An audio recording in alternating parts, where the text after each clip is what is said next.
Hello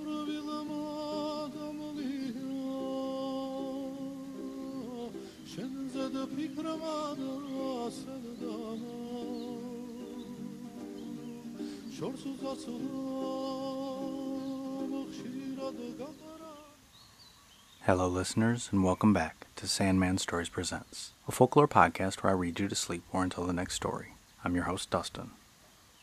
Today we are back in the book of Georgian folklore, written down by Marjory Wardrop. The main character, Ghvthisavari, has a name that doesn't roll off the tongue easily for me, so besides the grammar, the other thing I changed is the main character's name to Godson, which is close to the meaning of I am of God. In this story, there are devis, who are a lot like the Peris of Turkey. Kind of think of an ogre or something like that. In this story, a king tries to protect his daughter, but it backfires. Luckily, Ghvthisavari, aka Godson, can overcome every obstacle. But can he overcome his own mother wanting him dead? Okay, let's begin. Ghvthisavari, I am of God. There once was a king who had a daughter so beautiful that he was in constant fear, lest someone should carry her away by force and marry her. So he had a huge tower built in the sea. He shut his daughter up in this tower, with an attendant of course, and felt relieved. Some time had passed, when one day the attendant noticed something floating on the water. She was surprised when she saw that it was a large apple. She stretched out her dress, and the sea waves left the apple in her skirt. She took it in her hand and ran to her mistress. The beautiful maiden had never seen such a big apple in all of her life, and was very much astonished. After dinner she peeled it, gave some to her companion, who quickly finished it, and ate the rest herself. In a short time they both became pregnant. The king was informed of this. On hearing the news, he pressed his head between his hands, and he could not contain his wrath. He commanded one of his huntsmen, saying, "Go to the tower in the sea, take my daughter and her companion, and carry them to the wildest and most deserted spot in my kingdom. Kill them, and bring me their hearts and livers to show me that they are dead. No one must know this story, save you and me. If it becomes known, it shall cost you your life." The huntsman went to the tower and declared the king's orders to the princess and her companion. The beautiful maiden said, "What good is it to kill us? Take us to a lonely place, and no one will know whether we are dead or alive." The huntsman was not moved by these entreaties. He took them to a deserted place, drew out his dagger, and was about to strike the fatal blow. But, at the last moment, he felt sorry for them, and he gave up his intention. He caught 2 hares, killed them instead of the women, took out their hearts and livers, and returned them to the king.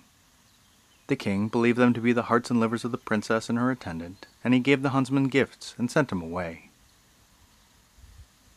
The princess and her companion were left alone in the wild wood, and they had nothing to eat or drink. In a short time, the princess brought forth a beautiful boy, and the attendant 8 tiny little dogs. The princess called her son Ghvthisavari, I am of God. He grew up as much in a day as other children grow in a year. He became so handsome, brave, and strong that everybody loved him. Godson used to go out hunting. He took his dogs with them and provided game for his mother and her companion.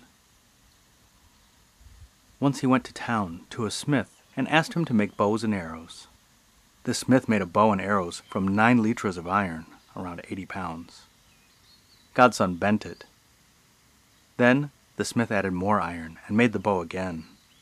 Godson slung his arrows over his shoulders, his dogs followed him, and he went away. On the way he hunted, and took food home for his mother. The next day he went to hunt again. He shot an arrow and killed a goat. He shot another and killed a stag. He drew his bow a 3rd time, and this arrow stuck in the devi's house. In this house there were 5 devis, 1 2-headed, 1 3-headed, 1 5-headed, 1 9-headed, and 1 10-headed, and their mother, who only had 1 head. They saw an arrow suddenly fall down and stick into the fire. They all jumped up and pulled at the arrow to draw it out, but they were not able to move it. The mother helped them, but it was of no use at all. Then all the brothers rose up, and they left their mother to watch, and to set out to seek him who had shot the arrow. Godson thought for a moment and set out. He followed the flight of the arrow to see where it had fallen. He went on until he came to the devi's house. He looked in and saw a fire burning in the middle, with his arrow stuck in the middle. He went in and was about to draw the arrow out, when the devi's mother cried, "Who are you, wretch, who dares to venture here? Aren't you afraid that I shall eat you?" "You shall not eat me," said Godson, drawing out his arrow and hurling it at the old woman. He cut her into 100 pieces, gave her to the dogs, and told them to throw her into the sea. He lay down at the devi's house and rested. The devis wandered far and wide in their search, but nowhere could they learn any tidings of a man who they were looking for. Then they said, "Perhaps someone will enter our house and steal while we are here. Let one of us go home, and the rest watch here." Each wished to go, and promised to run back as quickly as possible, but the devis chose the two-headed brother and sent him. The two-headed brother came and saw that his mother was no longer there, but in her place was a strange youth. He clapped him on the shoulder and cried out, "Who are you, wretch? Who dares to venture here? For fear of me, birds cannot fly under heaven, nor ants crawl on the earth. Aren't you afraid that I shall eat you?" "You shall not eat me," said Godson, shooting an arrow. He cut the devi into 100 pieces and gave him to the dogs, and made them throw him into the sea. The 4 remaining devis waited for the two-headed brother to come, but he did not come. They thought that perhaps he was staying, eating him who had shot the arrow, so they sent the 3-headed brother. The 3-headed devi came home and found neither his mother nor brother, and called out, "For fear of me, birds cannot fly in the air, nor can ants creep on the earth. Who are you that dares to venture here?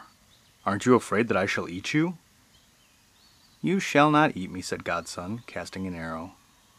He cut him into 100 pieces, gave him to the dogs, and made them throw him out into the sea. The remaining brothers waited and waited. Then they sent the 5-headed devi. He too boasted, but Godson did unto him that day even as he had done unto the others. Then the 9-headed devi went.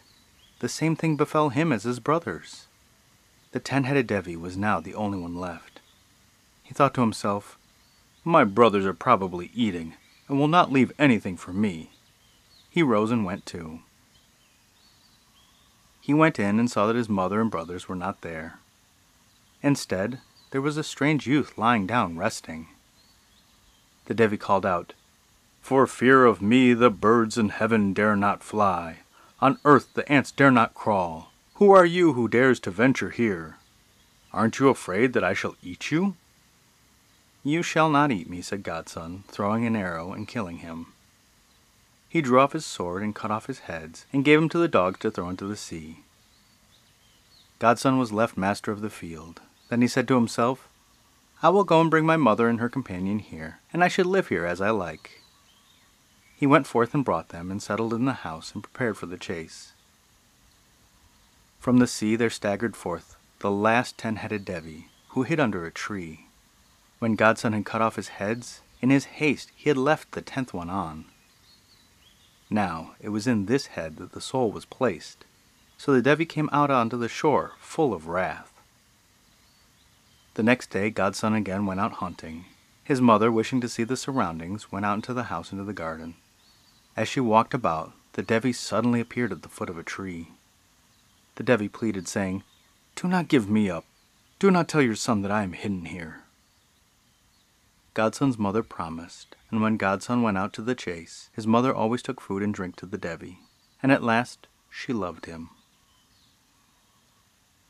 Once the devi said to her, "Why should we live like this? We see each other only in secret, and I am continually in terror of your son. Go home now, lie in your bed and pretend to be ill. When your son comes home and asks you what's the matter, say to him, 'Go to such and such place and bring me some pieces of stag's horns as a remedy.' When your son goes out to the stag, it will butt him with its horns, and then you and I shall remain here alone." The woman agreed to this plan, went in and lay down in her bed. Godson came home, and seeing his mother sick, he said to her, "What is the matter? Tell me what will cure you, and I will find it, even if it's bird's milk." His mother said, "If you can bring to me a piece of such and such a stag's horn from a certain place, I shall be well. If not, I shall die." Godson slung his bow and arrows over his shoulder and took his dogs and set out. When he had gone some way, he came to an immense wide plain where he saw a stag feeding. It had such large horns that they reached to heaven. He sat down and took out an arrow. Just as he was about to let it fly, the stag made a sign and cried out, "Godson, Godson, why shoot at me? What have I done to deserve this from you? Don't you know that your mother has deceived you? She seeks your ruin, therefore she has sent you here. Behold, here is a piece of my horn, take it, and here is one of my hairs, take it with you also. And when you are in trouble, think of me, and I shall be there." Godson thanked the stag joyfully and went away. He went home with the stag's horn to his mother. She took it and thanked him. Again the next day, Godson went to the chase. His mother immediately hastened to the devi and said, "Godson has returned unharmed and has brought the stag's horn." "Well," said the devi, "pretend to be as ill as before, and tell him that you must bring a wild boar's bristle from such and such a place, else there is no cure for you." The woman ran in, lay down in bed, and began to moan. Godson returned, and seeing his mother ill, he asked her, "What is this, mother? What ails you? Tell me what will cure you, and even bird's milk I will not leave unfound." "If you seek in such and such a place, and bring me a bristle from a certain wild boar, then I will be well. If not, I shall die." "May your godson die if he does not find this," said Godson, slinging his bow and arrows on his shoulders, and taking his dogs, he set forth on the quest. He went a long way and came into the woods. There he found the boar's lair, but there was no boar. He went on a little and saw another lair, but again there was no boar in it. He went away once more and saw the boar itself. It had changed its lair twice, and now it lay in a third. Godson approached it, took aim with an arrow, but as he was about to let it fly, the boar cried out, "Godson, Godson, what have I done to harm you? Why kill me? Don't you know that your mother has deceived you? She wishes for your death, and therefore she has sent you here.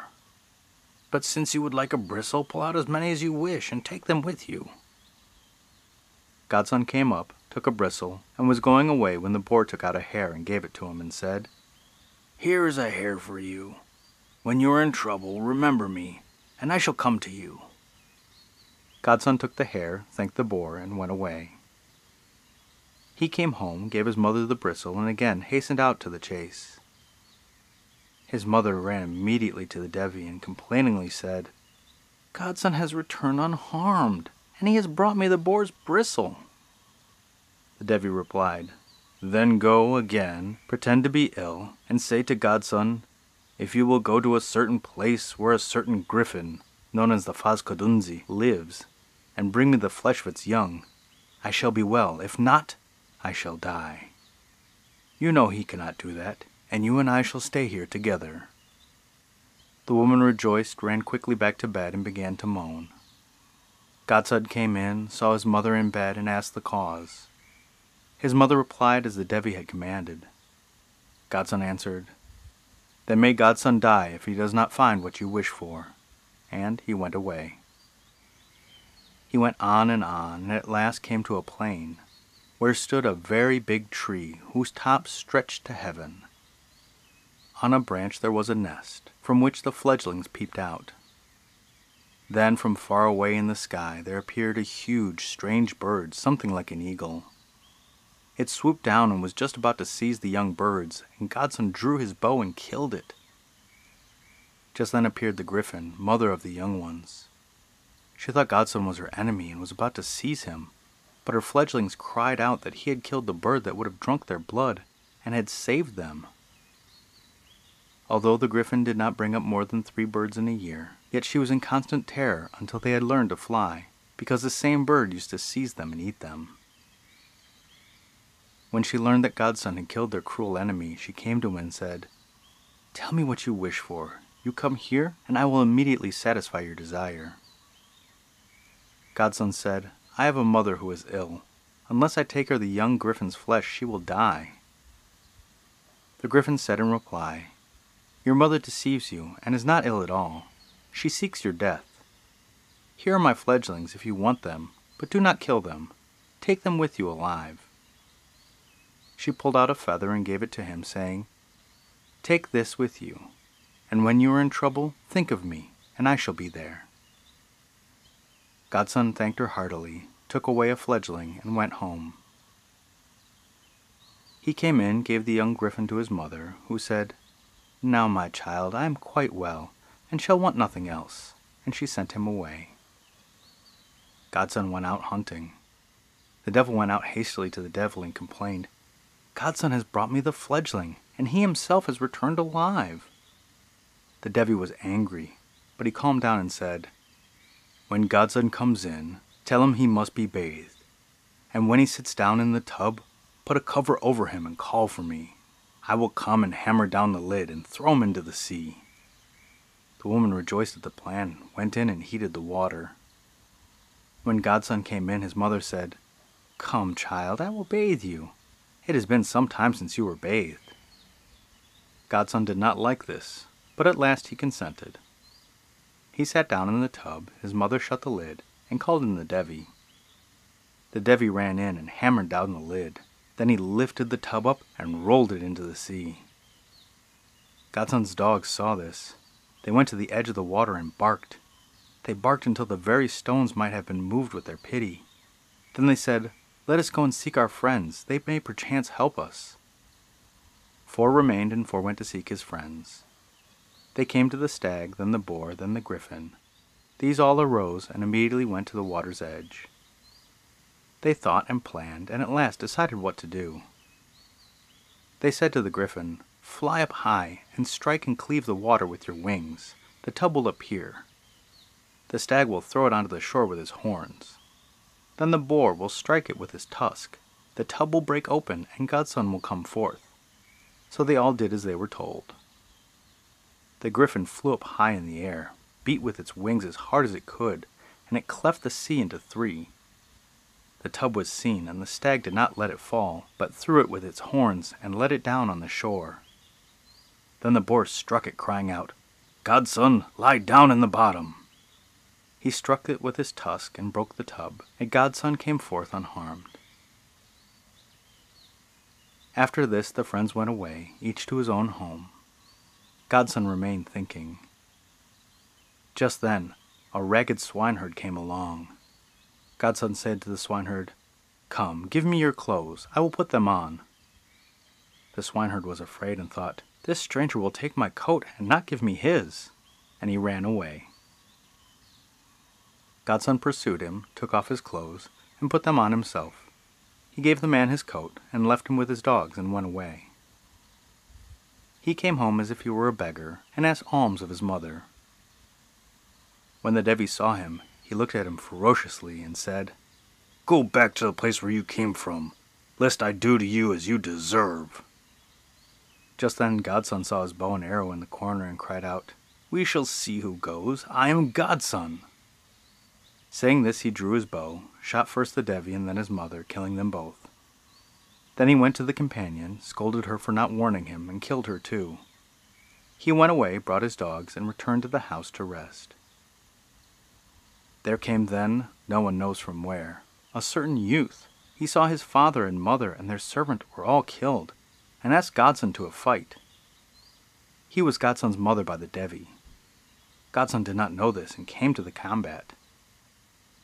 A long time they struggled, and a long time they strove, but neither could strike the other. Then Godson said, "Come, friend, let us each tell the other his story, and afterwards we can fight." "Good, very well," they said, and each told each other his tale. When Godson learned that this was his own brother, he said, "It is indeed fortunate that we told our tales first, for if we had killed each other, there would have been no help for it." After this the 2 brothers went to the house, and they lived happily together. Once, Godson said to his younger brother, "Let us go, brother, and seek our fortunes. We shall become like old women if we live like this." "I am willing," replied the younger, so they set out. They wandered on until they came to a place where two roads met. One led to the right, and the other to the left. In the middle of the road stood a stone pillar, on which was written, "Whoever goes to the left will come back, but he who goes to the right will never return." Godson took to the road to his right, and his brother went to the left. Godson said, "Know that if the water on the roof changes into blood, I shall be in trouble. Come then to my aid. If the water on my roof turns into blood, I shall come and help you in your trouble." Then they divided the dogs, each took 4, said farewell, and set out. Godson went until he came to the shore of a sea, so vast the eye could not measure it. 12 men were on this side and 12 on that. Whoever comes to the sea must jump over it. If he leaps over it without getting his feet wet, he may marry the king's daughter, who is very beautiful. If not, he is drowned in the sea, and whoever dares not jump at all is seized by sentinels and taken before the king. Godson came, and the sentinels told him the conditions. Godson took a spring with all his might, and leaped over so that not a drop of water touched him. He saw on the other side the sentinels, and they told him that they must take him before the king. When the king saw him, he rejoiced, and gave him his fair daughter to wife. That night Godson asked his wife, "Where is the best hunting to be had in the kingdom?" She replied, "If you go to the left you will return. If you go to the right you will never return." The next morning Godson arose at daybreak, took his bow and arrow, and went to the right.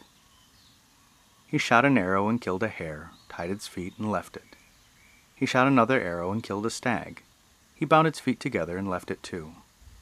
He shot a third arrow, and it stuck in a burning fire.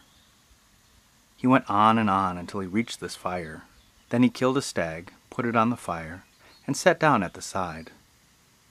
He roasted some meat, ate some, and gave some to his dogs. Behold, a toothless old woman appeared. She begged Godson to give her something to eat. He did so. He ate, but the old woman ate 10 times more.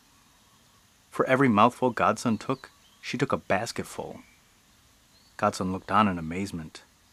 The old woman finished all the food. Then she took a little stone and threw it at Godson's bow and arrow. They turned into stone and fell to the ground. Then she took the little stone and threw it at the dogs, who also became petrified.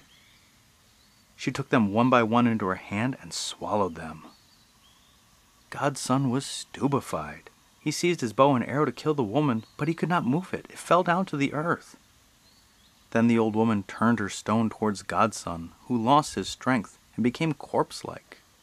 The old woman lifted him up in her hand and swallowed him. At that moment the water changed to blood, and the younger brother knew that Godson had fallen into misfortune and set out to help him. When he had gone some way, he came to the water's edge, on each side of which stood 12 sentinels. He leaped across. The sentinels were surprised. They thought it was Godson, and asked him where he was coming from and where he was going. The youth told them nothing, and did not let them know who he was. He came to the king. That night he was given his brother's wife, but he lay down and put a sword between them, and did not touch her. Then he asked her, "Where is the best hunting?" She replied, "If you go to the left you will return. If to the right you will never return. Do not go. Did I not tell you the same thing yesterday? I asked you, and I went one way, but I did not like it. So now I ask you again," said the youth. He rose the next morning and went to the right hand. He had gone a little way, and he saw a dead hare with its feet bound. He went on farther and saw a dead stag with its feet bound.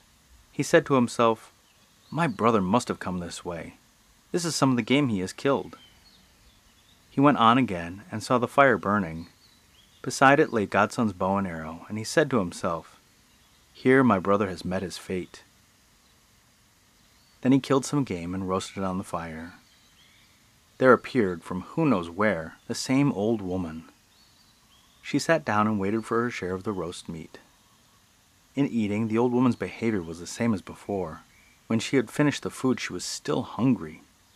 She took a little stone and lifted it to throw at the dogs. The youth thought to himself, "This must have been the way that this old woman swallowed my brother godson." He seized the old woman by the throat, cleft her open, and took out godson and his dogs. Then he killed the old woman and poured her blood over godson, the dogs, and the bow and arrow. Godson and his dogs came back to life, and the bow and arrow were raised from the earth. When godson woke to consciousness, he said, "Oh, I've had such a dream." Then his brother said, "That was not a dream," and he told him what had happened. Godson rejoiced, and they both went to their new kinsman, the king. On the way, godson was very melancholy, for he thought that his brother must have married his wife. His brother looked at him and said, "May this arrow strike me on the part of my body that has touched your wife and kill me." Thus spoke godson's brother, and threw up an arrow. It fell, struck him in the little finger, and he died. Godson left his brother, went in, and when he had learnt all, was deeply grieved. He went out no one knows where, found immortal water, and brought his brother back to life. Then he found him a fair wife, and they dwelt together, happy in fraternal affection and in love. The end.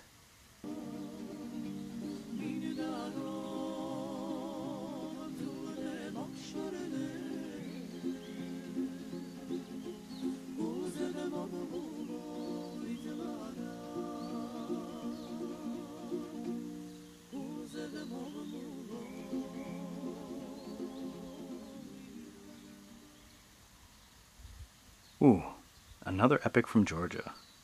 Again, Ghvthisavari is easier now, but Ghvthisavari, when you've got to say it 2 or 3 times in a sentence, really gets difficult. I love the twists and turns and how godson and his brother came together right after godson had slain the only family he knew. The stone/Medusa type lady was interesting to see as well. If anyone has tips on how to pronounce Ghvthisavari, you are more than welcome to shoot me an email at sandmanstoriespresents@gmail.com. Also, this episode will come out closest to my birthday, so happy birthday to me, July 15th. Woohoo! And you know what I would like for my birthday? Go tell a friend about the show. Or a stranger if that's easier. And the podcast shoutout is to the Appalachian Folklore podcast, hosted by Aaron. This podcast goes through different folklore that you might encounter if you were in the Appalachian Mountains. It was really cool to learn about this part of the world, so close to my home. Relatively. Now, this show hasn't put out a new episode in about 6 months, so you might just have to binge what he has and ask him for new episodes. But if you like his show as much as I do, give him a like, a rating, and a review. And the listener shoutout is to the Belgian city of Namur, in the French-speaking province called Wallonia. The wall in the name is the same as in Wales and walnuts, and it means foreign. The area passed back and forth between empires, including the Spanish Netherlands. It looks like an interesting place, and the castle overlooking the river would be a lot of fun to spend the night in. They have a language that is somewhere between a language and a dialect. So, some say it's French, some say it's Walloon. It's a distinct language. Linguists are always like, is it a language? Is it a dialect? So, I will say to my listener in Namur, merci et bonne nuit. Thank you, and good night.